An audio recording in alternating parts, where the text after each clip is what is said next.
Behind the Line, episode 28. I'm your host, KC. Follow me on Twitter at KC_BTL84. Hit the like and subscribe button on YouTube. Leave a 5-star rating on iTunes. We got a lot to talk about today. Going to get into my NFL power rankings. We'll talk a little bit about the most recent college football playoff rankings and the conference championships that are coming up this weekend. I'm going to release my college football picks for the weekend at the end of the show. At this point, I just recommend you fade me because I've been god-awful picking college football games this season. It's the time of the year in the NFL where several NFL head coaches around the league find themselves on the hot seat. Hell, Jason Garrett has been on the hot seat pretty much the entire season. We talked Tuesday about Ron Rivera being on the hot seat in Carolina. I said that the Rivera-Cam Newton era in Carolina was over. Apparently, Panthers owner David Tepper agreed. He fired Ron Rivera Tuesday afternoon. Every season in the NFL, we see teams that don't meet expectations. We see teams that are an eyesore, to be honest with you, to watch. We see teams that are built up in the preseason to contend for their division title, like the Cleveland Browns, fold under the pressure of the high expectations. In the Browns' case, the expectations were completely unjustified. You got to be out of your mind to think a roster coached by Freddie fucking Kitchens is competing for anything in the NFL except for a top 10 draft pick. So I'm going to go over a few coaches that I think are on the hottest of the hot seats. The coaches whose asses are on fire. They struggle to sit down, their ass is so hot. First coach up is rather predictable. Cowboys head coach Jason Garrett. Garrett, in my opinion, has the highest likelihood of any coach in the league at this point in losing his job once the season ends. Winning the NFC East is not going to save his job. To be honest, I don't think an appearance in the NFC Championship game is going to be enough to save his job. If the Cowboys don't make the Super Bowl, and it's not going to happen, Jason Garrett is gone. I talked at length on this podcast about the many inefficiencies regarding Garrett. His inability to make good in-game adjustments, his struggles against winning teams. The Cowboys have no excuse right now to be sitting at 6-6. They haven't beaten a team above 500 all season. Their best win of the season came against an Eagles team that's going down faster than the Titanic. I think that Dak Prescott is in as much jeopardy of losing his job as his head coach. The two are tied together. I've said it a million times, and my stance hasn't changed. Dak is a middle-of-the-road quarterback in this league. He isn't a guy that can carry a team. Thing is, he's got talent all around him. One of the best offensive lines in the league. And he's still a 500 quarterback. Mediocre. It's Super Bowl or bust in Dallas for both Dak and Jason Garrett. And we all know that this team isn't making it through the NFC in the playoffs. Hell, I don't even think they're going to make the playoffs. All right, next up, Doug Marrone in Jacksonville. Part of the reason that he was hired in Jacksonville was to improve a struggling offense. He was the offensive coordinator in New Orleans from 2006 to 2008. He helped Sean Payton and Drew Brees captain one of the most prolific offenses in the league. And in his first season in Jacksonville, he turned the offense around with Blake Bortles at quarterback. That's not an easy task. They were run heavy. Leonard Fournette had the best season of his career. But ever since that season, which ended in an AFC Championship loss to New England, the offense has fallen off the rails in Jacksonville. Doug Marrone is 20-26, and the Jags are going to miss the playoffs for the second straight year. They've lost their last 4 games by 17 or more points. This team is not just losing. They're getting embarrassed on a weekly basis. They're not competitive, which is a sign of a locker room that's lost respect for its head coach. We saw the altercation between Jalen Ramsey and Marrone earlier this season. Ramsey eventually demanded a trade. He didn't want to play for Doug Marrone any longer. To add insult to injury, the defense in Jacksonville has regressed from 2 years ago. The days of Saxonville are long gone. The Jags have given up 200-plus yards rushing 4 times in 2019. You've got teams that don't give up 200 yards rushing in one game in an entire season. They've done it 4 times. They got 4 games to go. Things are so bad in Jacksonville that Doug Marrone is relying on Gardner Minshew to save his job. Good luck with that. It's not going to end well. The writing is on the wall. Marrone will be gone at the end of the season. If the Jags get embarrassed again this week, like they had the last 4 weeks, he could be gone sooner than that. Next up, Giants head coach Pat Shurmur. I got an alert on my phone either Tuesday or Wednesday that said that Pat Shurmur is considering starting Eli Manning this week. That would be a monumental mistake in the development of rookie quarterback Daniel Jones. And it's not something that would help save Shurmur's job. There's only one word to describe Pat Shurmur's tenure with the Giants: disaster. He's 7-21 in his 2 seasons in New York. The Giants have lost 8 straight games. They haven't won a game in over 2 months. Just like I said about Doug Marrone in Jacksonville, it's the way that the Giants are losing. Their 10 losses have come by an average of 13 points. This team's getting blown out week in and week out. However, there's a difference between Doug Marrone and Pat Shurmur. I feel like Shurmur's going to be given one more season. Look, the Giants are a historically young football team. They've got a rookie quarterback who's taking his lumps. They started 4 rookies in the secondary last week against Aaron Rodgers and the Packers.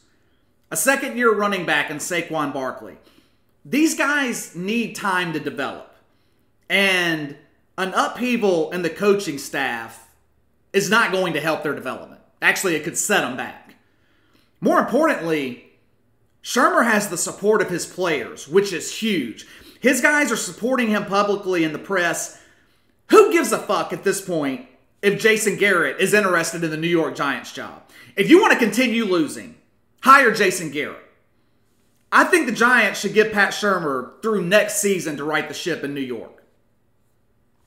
Now, I thought about including Falcons coach Dan Quinn on my list, but I honestly think he's safe. His team has rallied around him, and Atlanta has been a much better football team the second half of the season. I feel like if Arthur Blank was going to fire him, he would have done so after the 1-7 start. I think he's going to give Dan Quinn one more season. So the final coach on my list is my favorite bum, my favorite scrub, my favorite redneck hillbilly, a guy I love to criticize, Freddie Kitchens. The temporary head coach of everyone's favorite dumpster fire, the Cleveland Browns. This guy was unqualified when he was given the job. And after 12 games, he still isn't qualified to coach this team. I don't have a problem with a franchise quarterback having consideration in choosing a head coach. But Baker Mayfield isn't a franchise quarterback. At least not yet, anyway. He might develop into one day. I doubt it, though. Only in Cleveland do they allow a second-year quarterback to handpick the coach, and it's blown up in their face. The Browns have talent. That's why they've got wins over Baltimore, Buffalo, Pittsburgh. This team could be a real threat if they had the right head coach. They hired the wrong one. They should have hired Bruce Arians. Too late for that now. This team has been a mess on and off the field since training camp. All summer, we heard from Cleveland players how great this football team was going to be, how they were taking over the AFC North. We had the Myles Garrett debacle against the Steelers a few weeks ago. We had Freddie Kitchens wearing that juvenile, ridiculous shirt last weekend that said Pittsburgh started it. Think for a second and try to come up with one other NFL team that has had the consistent drama that the Browns have had this season. The answer is there isn't one. The inmates are running the asylum in Cleveland. Now, John Dorsey took a risk by giving Freddie Kitchens this job. It didn't work out. They need a strong leader in this locker room. Freddie Kitchens should be fired at the end of the season. I don't care if it's his first year on the job.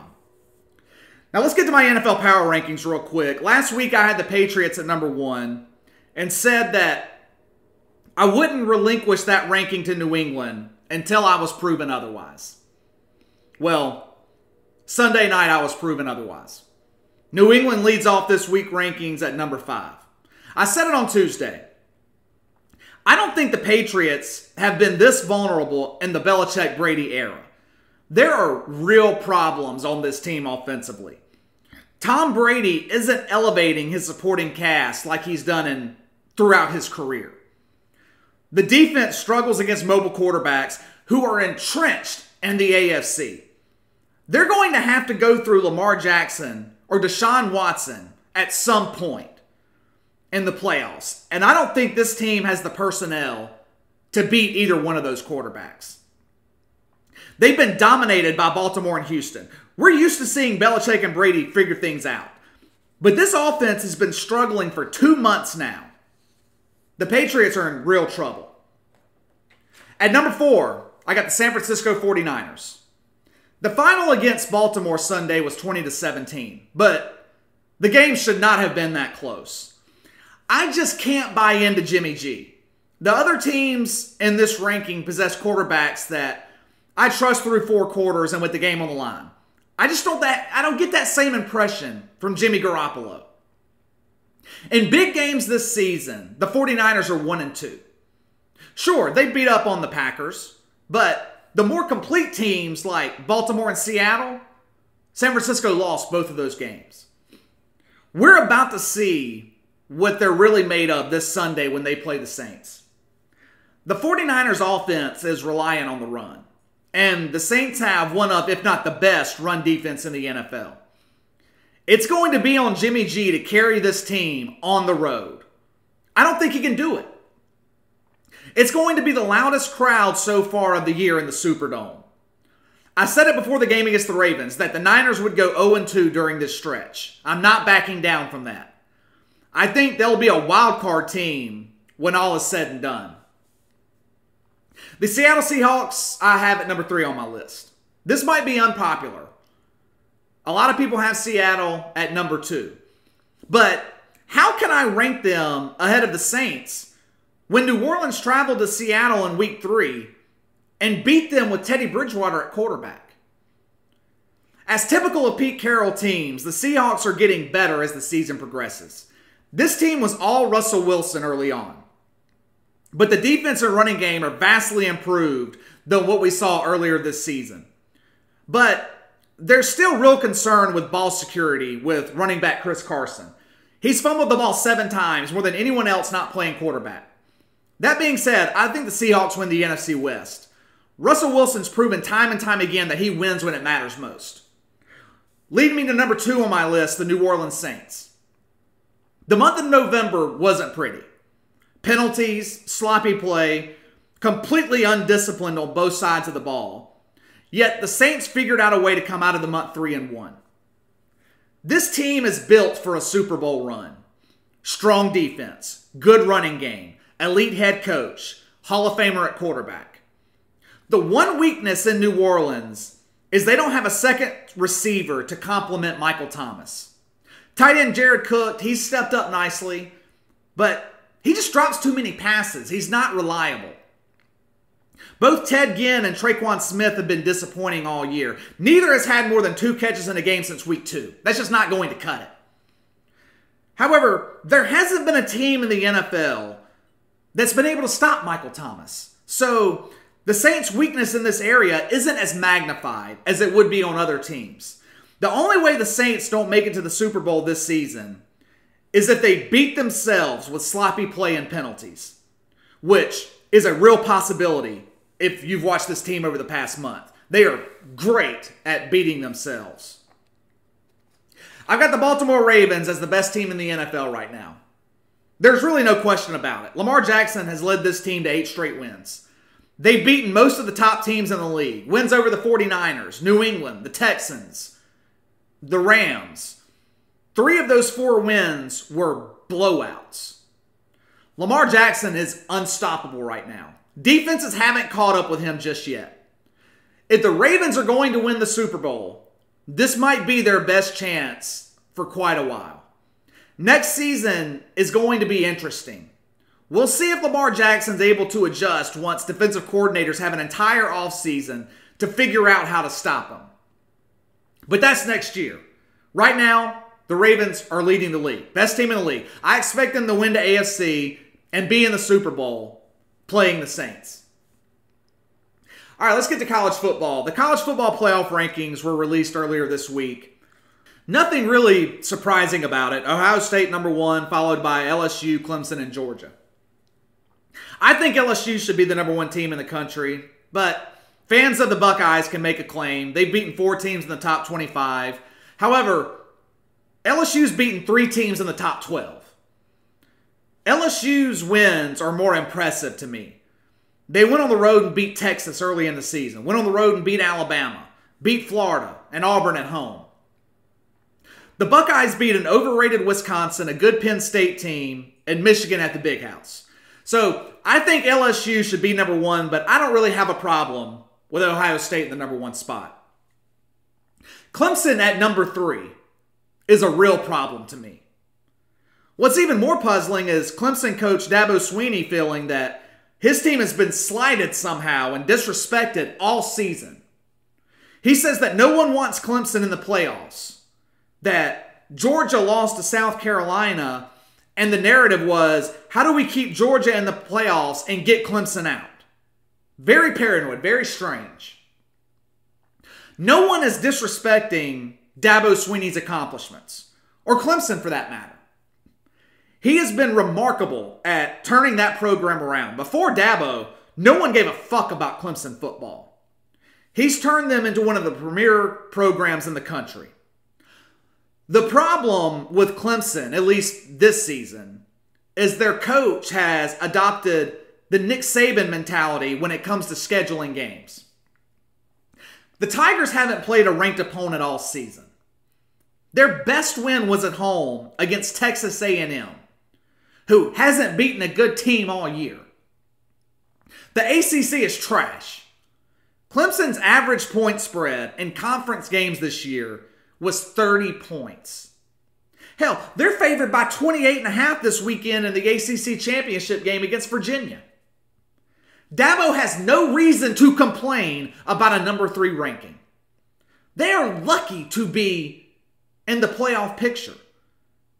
If it were up to me, Clemson wouldn't have a chance at a playoff spot. Why should they be in just because they're undefeated? What is impressive about winning 12 games in what was essentially a preseason schedule for them in the regular season?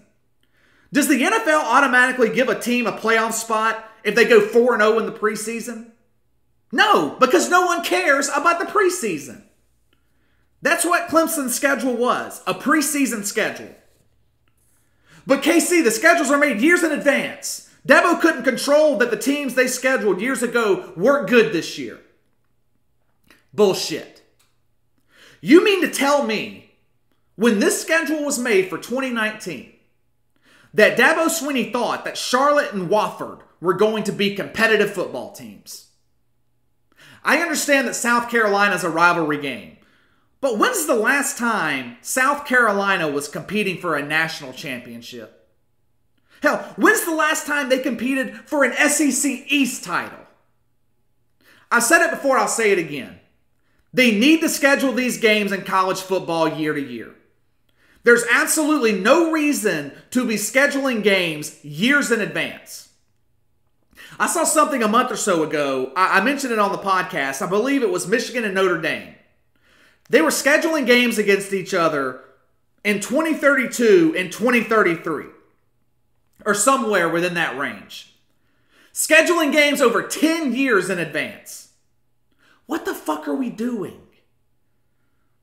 The ADs scheduling those games may not even be alive when they go to play them. I'm surprised that the networks haven't complained about this issue that we've got in college football. The regular season loses its meaning more and more every year. Even the teams with the, quote, tough schedules, they're only playing 2 to 3 real games a year. LSU beat 3 top 12 opponents, like I said earlier. That's impressive. It'll be 4 once they beat Georgia Saturday. But they still played Georgia Southern, Northwestern State, and Utah State. Why? Why do we need games like this? Those 3 teams should be playing each other. They have no business playing LSU. The regular season in college football is broken. The system needs to be revamped. There's got to be some type of incentive to schedule quality opponents throughout the year. All right, let's get to the college football bets for this weekend. We've had a great season betting the NFL on this podcast. It was a little bit rough last Sunday, first losing week that we've had in about 4 or 5 weeks. But overall for the year, we're hitting about 54-55% of our NFL plays. Not so much with our college football plays. Honestly, it's been pretty brutal, especially the last month. It's conference championship weekend, so there's not too many games to choose from, but here we go. Oregon at Utah. Current line is Utah minus 6.5. I feel like we're getting value with Oregon here. Both of these teams are evenly matched, almost identical statistics offensively and defensively. Both are in the top of the Pac-12 in scoring defense. Justin Herbert has had success in the past against this stout Utah defense, completing 66% of his passes, 6 touchdowns, 0 interceptions. This game to me is more about the Oregon defense against Utah quarterback Tyler Huntley. Huntley's averaging over 10 yards per pass, but this is going to be the toughest defense he faces all season. The Ducks are stingy with their pass defense, ranking 11th in the country, only allowing 6 yards per attempt. The weather should be a factor here as well. 100% chance of rain in the Bay Area tonight. With 2 strong defenses plus the rain, I expect this to be a low-scoring game. I like Utah to win, but I'll take Oregon with the points, taking Oregon plus 6.5. Georgia at LSU, LSU minus 7. This one's easy to me. Maybe too easy. If you've been listening to this podcast, then you know I think LSU is the best team in the country. Yes, Georgia's got a great defense, but Joe Burrow is far and away the best quarterback that they'll face all year. This defense in Georgia hasn't been tested. In their big games this season, they faced weak offenses. Weak offense in Auburn. Weak offense in Florida. Joe Burrow has shown consistently that he is the real deal. He's tested. He's an NFL caliber quarterback. He's beaten the best defenses the SEC has to offer. Going up against this stout Georgia defense on the big stage isn't going to throw him off his game. Big thing to me here is that Georgia is just so bad offensively. This team only scored 19 points against a bad Texas A&M defense. We've seen times this year where the Bulldogs struggle to move the chains. LSU's defense is far from great, but I don't think it's going to be an issue on Saturday. I don't think that Georgia can keep up the pace with LSU offensively. Yes, the Bulldogs are ranked 2nd nationally in defense, but those stats are inflated. They haven't faced an NFL caliber quarterback all year. Joe Burrow is going to be their first real test of the season. This line opened at 3.5. It's been bet all the way to a touchdown. I'm swallowing the points. I like LSU by double digits, taking LSU minus 7. All right, that's all for today, guys. I'll be back tomorrow morning with news and my NFL bets for Sunday. Hit the like and subscribe button on YouTube. Leave me the 5-star rating on iTunes. If you want me to cover a certain topic or story, leave me a comment in the section below or hit me up on Twitter at KC_BTL84. I'll see you tomorrow morning.